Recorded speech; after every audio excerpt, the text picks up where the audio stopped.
Only 10% of the world is left-handed.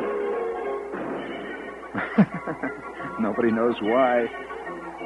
Some scientists feel that the tendency is inherited. Others believe that environment plays a role. And so tonight we are going to salute all the left-handed people. All of those poor people who write real bad. I mean, all left-handers have a bad handwriting. You notice that they all write like they're coming in from left field someplace? Yeah, that's right. It's terrible. And they look ugly when they write. I don't know why that is. Oh, I can't stand left-handed people. What are you going to do? I even know a guy who married one who's left-handed. It's sickening. Bring it up there. You notice what a terrible person I am? Tonight's program will relate, among other things, a very sickening story, so I suggest you better tune on down the dial where things are a little cooler.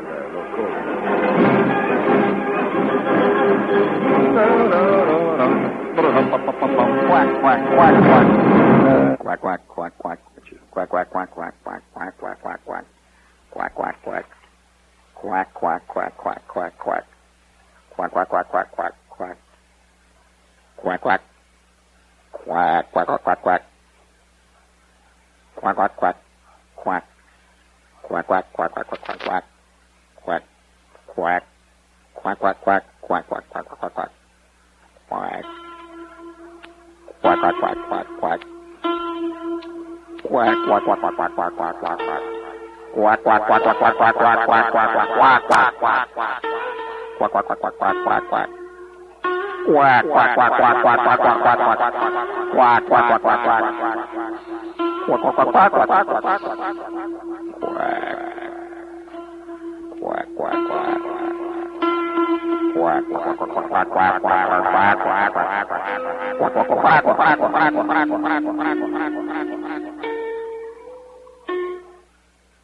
Okay. How do you like that? You think you heard everything? Huh? It's the first time you heard a dirty story told by a mallard to a teal duck. That was a dirty story. And I got away with it on the radio. Of course, you gotta know how to talk duck. What? Some words we just got no parallel. I mean, that's the trouble with English. It's so limited. In fact, that's the trouble with all languages. They are definitely limited. And so times come when you have to say something, you have to borrow from another language, which says things that your language don't. Of course, their language lacks things that ours have got, right? Quack, quack, quack. You have to just do the best you can. I'm about to tell you a sickening story. Just thought I'd work into it gradual there so your feet wouldn't get wet and your knees wouldn't hurt. I'm sitting in a restaurant. Okay? And I'm with this chick, and it's a very impressive restaurant. It's one of the best restaurants in New York. Beautiful restaurant. And I've been figuring, for a couple of days, I want to take this person to this really groovy, great, expensive gourmet restaurant. And so now we are in the restaurant, that little candlelight going there, and the waiter, and he was Jacques, and he was very, the word is verminous. And he comes over, "Would you care for the wine?" And of course, c'est bon. Of course, I like to use French when I'm in a French restaurant. I said, "Of course, c'est bon, Jacques." "So, oui, monsieur." And he comes back with the wine list. And I'm playing it up big. See, I'm all dressed up. I'm wearing my Robert Hall suit, my Italian Tony Martin model. It's terrific. It's got the roll collar with the pearl buttons that light up. It just looks, with the pinstripe and everything. And I've got my Tom McCann shoes on, everything. I'm dressed right up. Even got a new pair of jockey shorts. And so I'm, we're going all the way tonight. And Jacques comes over, "Would you care for the wine list?" I said, "Of course, c'est mon Jacques. Indeed, mon." And he brings the wine list. And I look at it, and it's all written in, this funny language. So I said, "What is this, Jacques? If you don't mind, the young lady here, she does not speak la Française." And he said, oh, oui, monsieur. Of course, we speak English. I said, of course, more. What is this wine? What is this one here? Is this Alsatian de la Sec Chateau Roussac? He said, oh, very good, very good. $17 a bottle in 1927. I said, very good. He's the only waiter I ever met, who speaks the strong, tremendous, beautiful Normandy French with a strong Fordham Road accent. And so, very strong. And so, he brings the wine. I'm playing it up big, and I've got this little pot over here with the ice in it, and the wine bottle is floating in it. And so, he now gives us the menu. And I look at the menu, and I looks down the list, and I said, how about the coq au vin? Ah, goodimo, excellente. The coq au vin, huh? And Jacques says, oh, very good tonight, monsieur. And of course, the chick is fantastically impressed by my continental savoir-faire. Very, very impressed. And so I begin to play it a little bit bigger. I said, wait, you want to hear the rest of the story? Very good. So I said, I'll have the coquemont, and the, no, that's German. I'll have the coquemont, coq au vin, and I will have, ooh la la, you have the petit pois. And he said, monsieur, dis-moi. The Heinz Petit Pois. Ah, this is the vintage Petit Pois. And the girl looks at me with love shining in her eyes. See, Petit Pois. So I look even more. I says,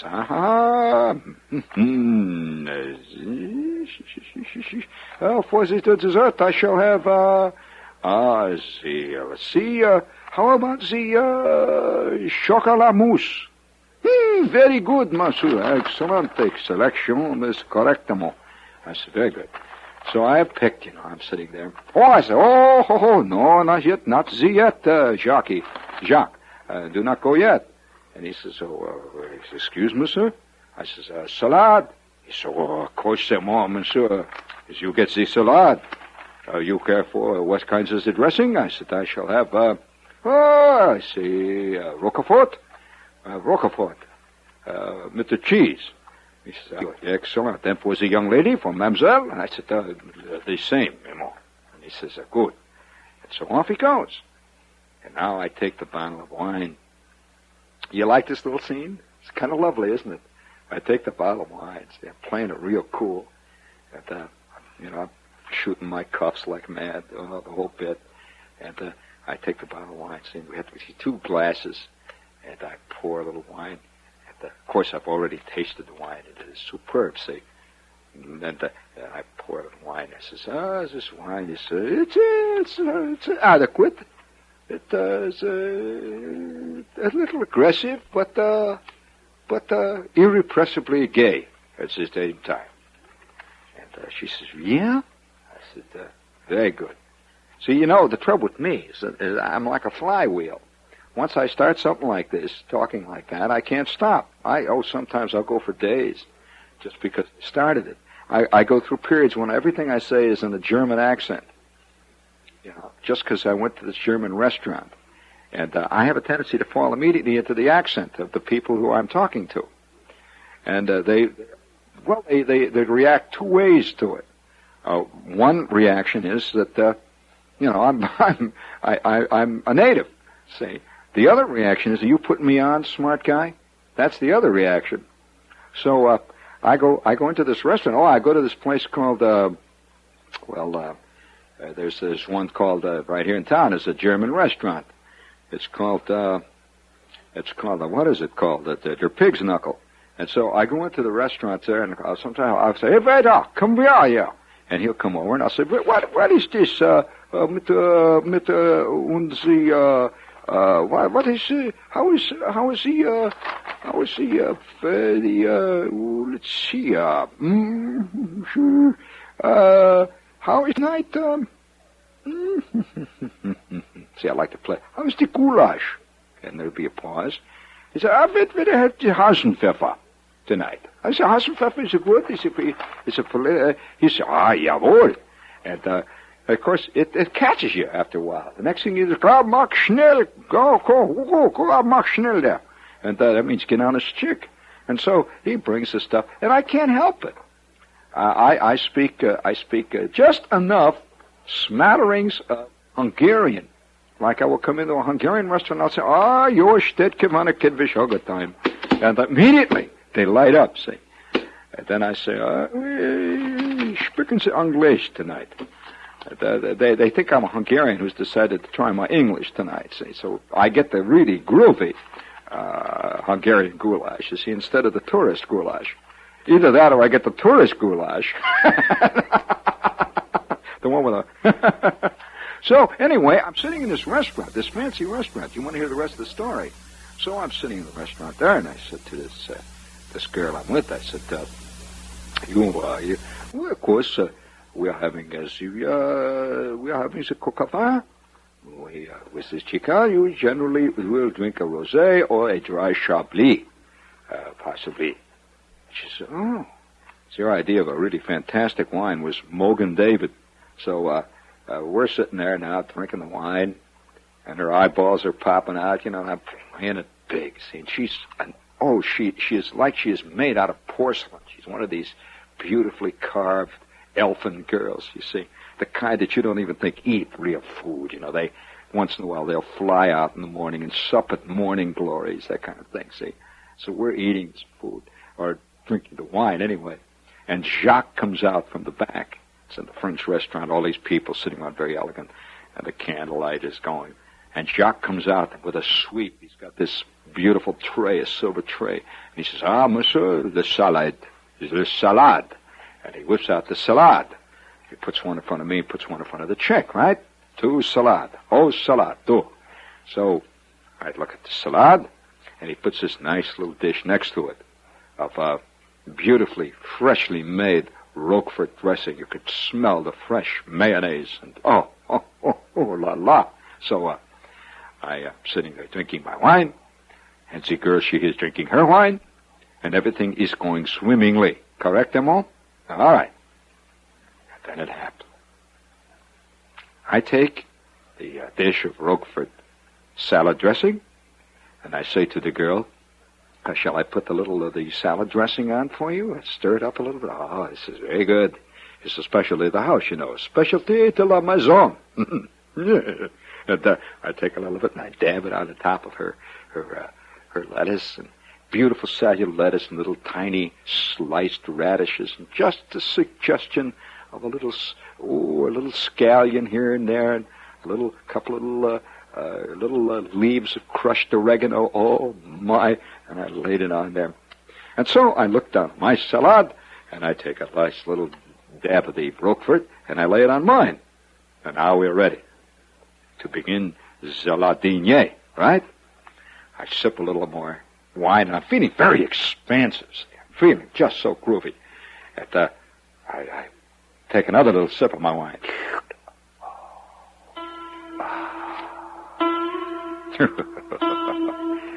This is the way to live.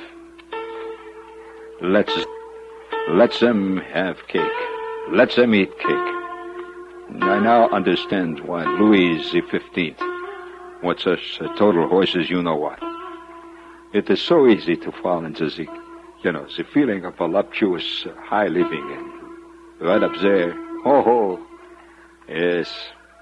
And then I noticed something out of the corner of my eye. Right up the corner of my eye. I am sipping my wine, and I notice a pair of beady eyes. You ever had that feeling of something looking at you? A pair of beady eyes are staring at me from out of the salad. Oh, what is this? And so, without saying a word to the young lady, very carefully, and with a rising gorge, I slowly peeled back one leaf of the lettuce, which was on the top. And there was a little friend. He was not actually so little, possibly weighing 1.5 pounds. It was the biggest, damn, fattest, crummiest, rottenest-looking caterpillar you ever saw. I'll tell you, he was the size of the average dill pickle. And he was roughly that shape. He had 26,000 feet, and he had these 2 big black eyes with feelers. And he was looking out at me from under the lettuce leaf. Oi, come on. Oh. I suddenly realized I had come within an ace of just taking that old salad, and cutting it up and down the hatch. I didn't say anything. Here was this chick, and she was totally fantastically involved, and she's drinking the wine, and she is nipping away at her salad. And Jacques comes out, He's got the bowl of soup, see? And Jacques comes out, and now you're going to see how continental, how suave and sophisticated Shepard really is. The waiter comes out, and I just flicked my eyebrow at him in that age-old way that we boulevardiers have of speaking the wordless speech to the waiter. I flick an eyebrow, and he comes scurrying behind my chair. And he leans over my shoulder, and I, without missing a beat, I have been speaking to the young lady. I said, Jacques, get this salad out of here quick, before that little you-know-what reaches out and grabs me by the behind. And he said, c'est salad, of course, c'est moi. And he played it real cool. He says, of course, c'est moi. He says, the lettuce leaf is wilted. It's unforgivable. I shall talk to Rene in the kitchen. We shall see about this. I am very sorry, Mister. I says, it's all right, Jacques. It's very, very easy to make mistake. And he takes the lettuce and he goes scurrying out into the kitchen. And he comes back and he lays another salad in front of me. He says, is the lettuce okay now? Is it all right for the gourmet? And I held the lettuce. Of course, there's a test we gourmets have about lettuce. It has to do with what they call the percentile of crackability. So I crunched a bit of lettuce between my 2 forefingers. Crunch. I says, it's adequate. It's adequate, but it's not first-rate, Jacques. He says, I know, but as you know, it is the middle of the season, and we cannot get the first-rate lettuce, what with all the problems with Lindsay. And so I said, all right. And so I continued to eat my meal. What a narrow escape. A giant caterpillar in my salad in this fine restaurant. And so, 17 courses later, Jacques comes over with that little silver platter upon which is the bill, Yes, it's a bad news. He brings it over, and he smiles as he puts it down in front of me. He says, and I trust that you and the young lady would enjoy a little cognac, or perhaps a little chartreuse. And I said,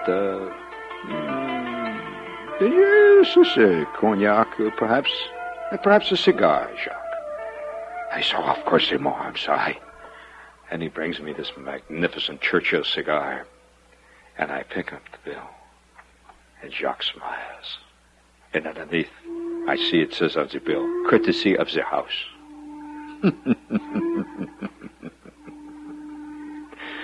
I love that little old caterpillar. I love that little old caterpillar. Ever since that time, I've not been able to say bad things about caterpillars. Yes. Did you like that story? Well, now, I thought that story, I just had to tell you that story. Just occurred to me that a lot of you people are getting overconfident out there. You get... Well, I'll tell you, you want to hear another story that has to do...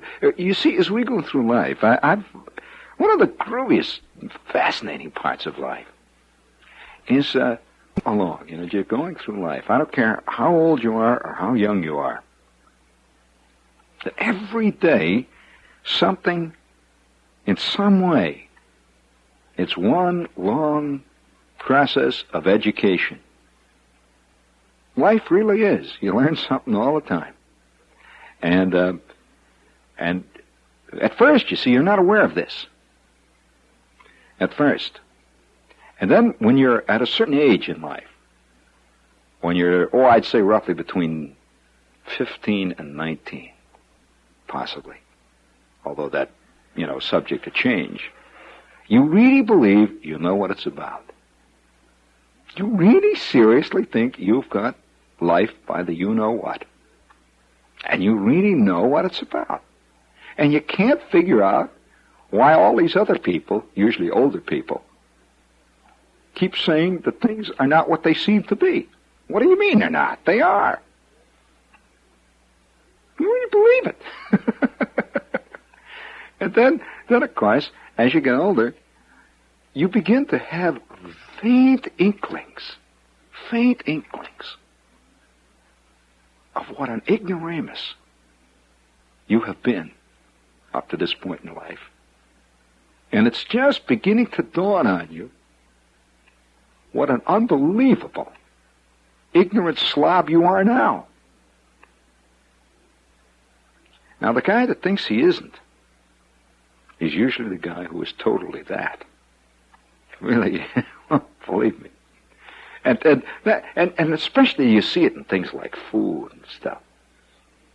I think in our daily life, when any guy comes up to me and says, well, come on, that's ridiculous. I'm a meat and potatoes man. There, friend, walks a slob. Anybody who says he's a potatoes man is missing about 9/10 out of life. He really is. That's the same kind of guy that comes, come on, I don't read all that little print in the magazines. What I like is the pictures. Who does? Yeah, and people will often say these things with a truculent pride, as if somehow it's good to be a meat and potatoes man. You've heard him say that, It's somehow, I've heard guys say, come on, I haven't read a book since I was in school. What a book? Well, what's a book? It's all so boring. Man, what you're saying about yourself, be careful. Every time you open your trap, a great big fat bluebird marked slob comes flying out. Flies around and does bad stuff on a rug. And so, I remember this time. Now, I'm going to tell you one of those each one of us have great moments of illumination. The moment of realization. Now, I came from a house, and just like most of us, we spend most of our lives trying to outlive our past in one way or another. If you're rich, you try to outlive being rich. And you quite often wind up pretending that you're a simple little peasant and you're a really true hippie living on nothing but, beans a week. That's why most hippies come from wealthy or at least affluent families. They're trying to run away from their past. On the other hand, the really poor kids don't buy the hippie scene, because that's where they live. I mean, they're trying to outrun theirs, see? And this causes a lot of confusion among hippies, because they go out and they try to make it with the real poor guys, and the poor guys think that's a joke. And just the same as if a rich guy walking around in his estate, some fancy place, he's got these beautifully clipped hedges and all that. When he finds that some, real Bowery bum is trying to pretend he's rich, that's ridiculous too. And in the same way. And so all of us, and we can't really ever quite expunge our past. See? Well, my home, when I was a kid, our idea of a really great meal was meatloaf. My mother was a total meatloaf. That was her whole thing was based on meatloaf. Now, one meal we would have meatloaf and carrots with mashed potatoes. Then the next meal we would have meatloaf and peas and mashed potatoes. Then we would have meatloaf and red cabbage and mashed potatoes. And that's the way, it would vary. Then once in a while, my mother, when we'd have a big holiday, she would make meatloaf with tomato sauce on top of it. That was a big moment. Well, there were all kinds of foods that were just remote foods to us. And there were things you read about, and when you read about them, you'd go, oh, ugh, you mean, ooh, ah. Ooh, you know, who would eat that? Wow. Did you know that people, I remember discussions that would occasionally pop up in our house. My mother would say, or my old man or someone would say, do you know that people, they actually eat raw clams? Ugh. That would be, of course, nobody in our family had ever tasted them or anything like this, see, but it was just, the idea of this was to forget it. And, I'm sure that people who have grown up in a family where at the age of 3 they're eating, you know, all the way from clams to caviar and the whole bit right from the time they're little.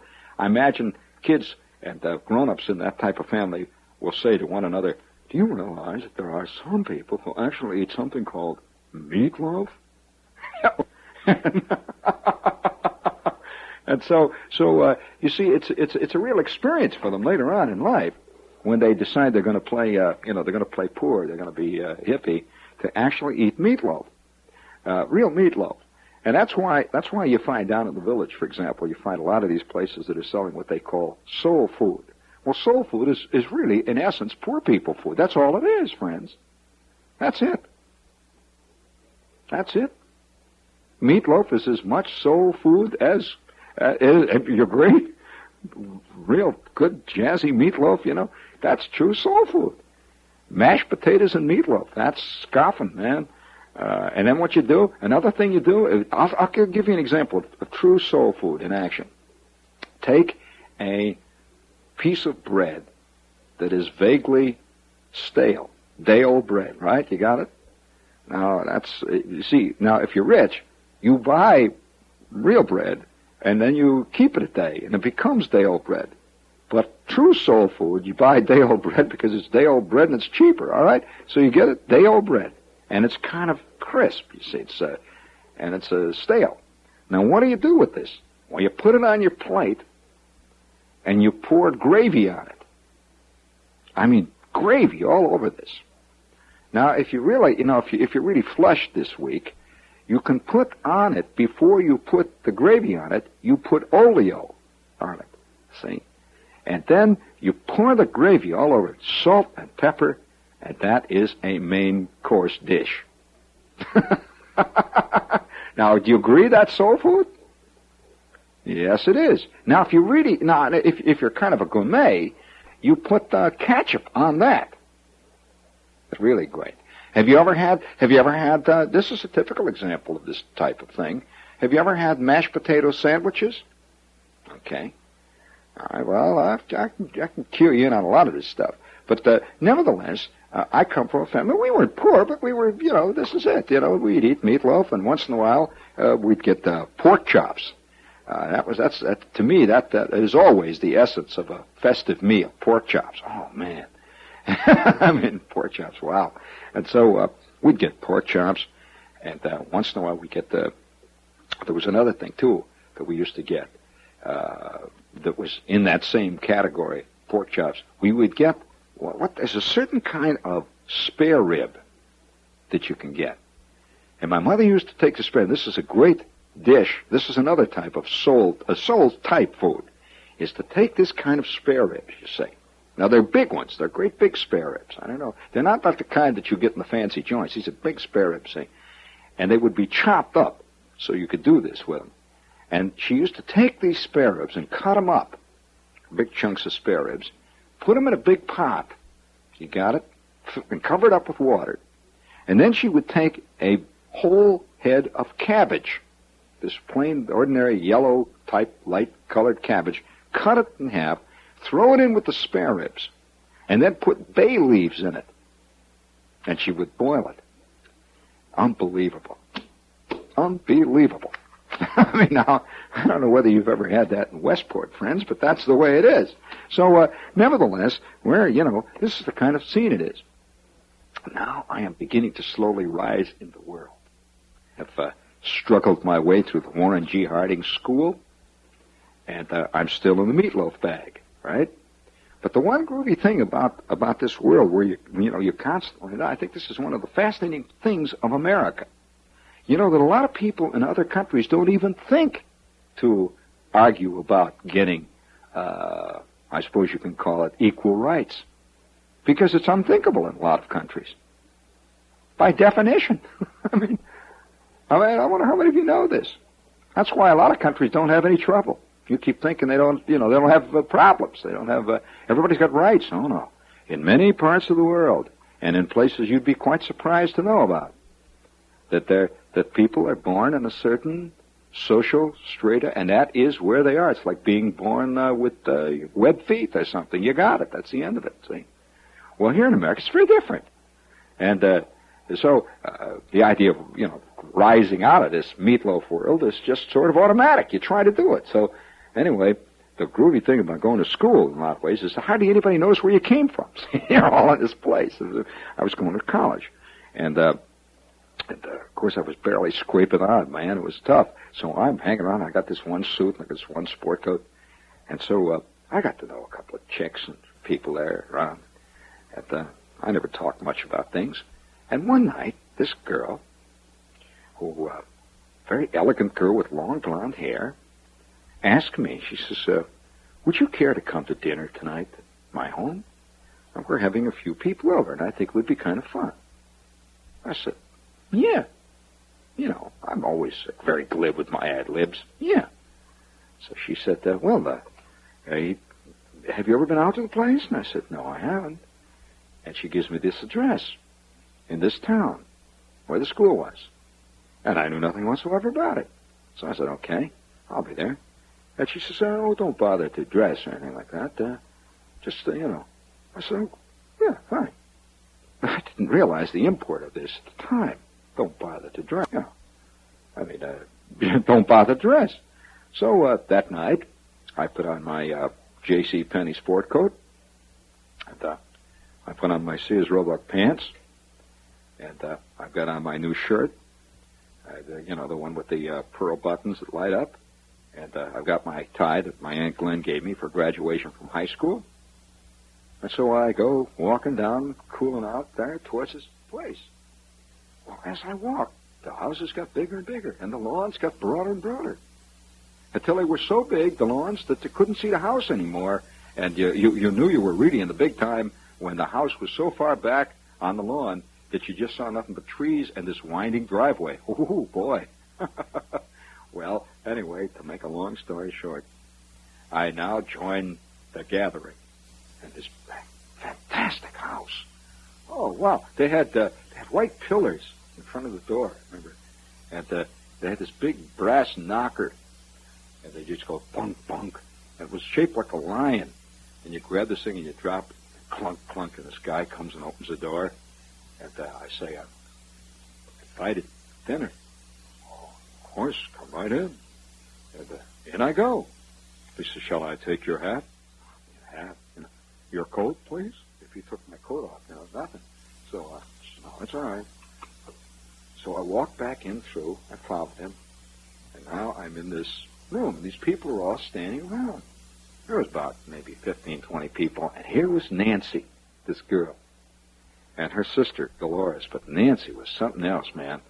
And so here's Nancy, and she says, oh, Gene, how wonderful you could come. And so she came running over, and she kissed me. See, this was not in my straight-up society. One doesn't do these things, This whole idea of just running up and kissing somebody, now, we had to have a big thing like a game of post office or something to pull that one off. So when she kissed me, oh, how good of you to come. And she kisses me. I said, yeah, hi, Nancy. And she says, here, would you care for a drink? James, please. And with that, James comes over with a big tray with the drinks. And there are these tall, skinny glasses, the long, tall, skinny stems. So I had never really held one of those glasses, so I grabbed it and I tipped over instantly. And down it goes all over the floor. She says, oh, I'm sorry. And with that, everybody's brushing, all this running around. And so James says, excuse me, sir. So he brushes off the furniture where I spilled all the goo-goo all over it. So I take another one of these things, and I'm walking around. It's a martini thing. So I had never had a martini before. Our family, the only thing my old man used to talk about once in a while drinking, the only thing he ever talked about in the way of actual drink was, he used to say, how about some booze? Now, we didn't ever have any actual names for it. It was just called booze. And he used to. Then he had a thing once in a while when he was really putting on the dog, as he would say it. He would have a thing called a highball. Now, a highball means you put booze in a glass, and then you pour over ginger ale. That was what a highball was. So I've got this thing, martini, see, and it tasted terrible to me. See, it tasted like I was, like I drink some kind of strange chemical. It tasted like chemicals. Woo! I said, wow. Had this little olive bobbing up and down there. Well, I liked the olive, so I reached in, I took the olive out, and I crunched it. It was the first olive I ever saw in my life that had an almond in it. So all new things were opening up already. Saying, it was stuffed with an almond. So I'm walking around with these people, and suddenly they all move like a herd of cattle. They say, oh, it's time for dinner. Ho, ho, ho. We move into the next room, and we're all sitting down at this big, beautiful table, white tablecloth, and a crystal and linen and all that. And I sit down, and, food, I don't know, what's going to happen there. And then it came. Nancy, sitting next to me, she said, have you had any the fresh escargot this season yet? I said, what? I said, well, yes, it's a good season. Faking it all the way. And the next thing I know, in front of me is this plate of something which had always been rumored in our house. That people somewhere, someplace, ate. And we never really believed it. And whenever it was mentioned that they ate these things, it was universal, oh, ugh, a plate of snails. With the little forks. I said, oh, my God, snails.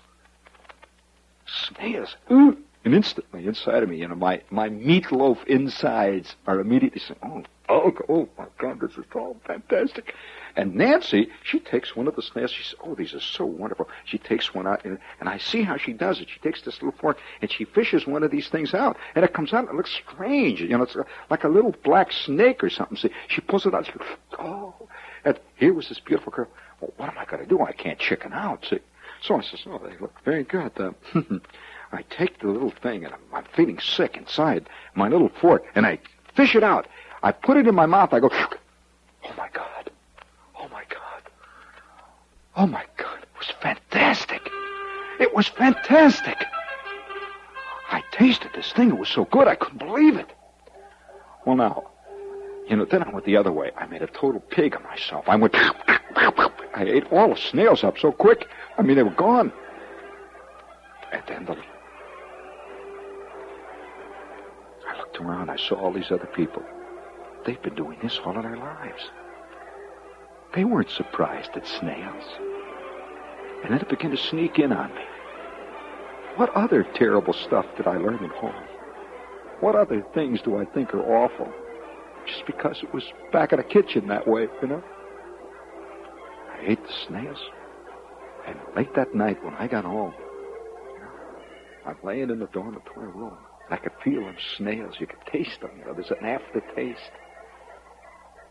And I begin to suspect that night there was a fantastic, unbelievable world out there. And I was just beginning to taste it. Just beginning. God knows where it would lead.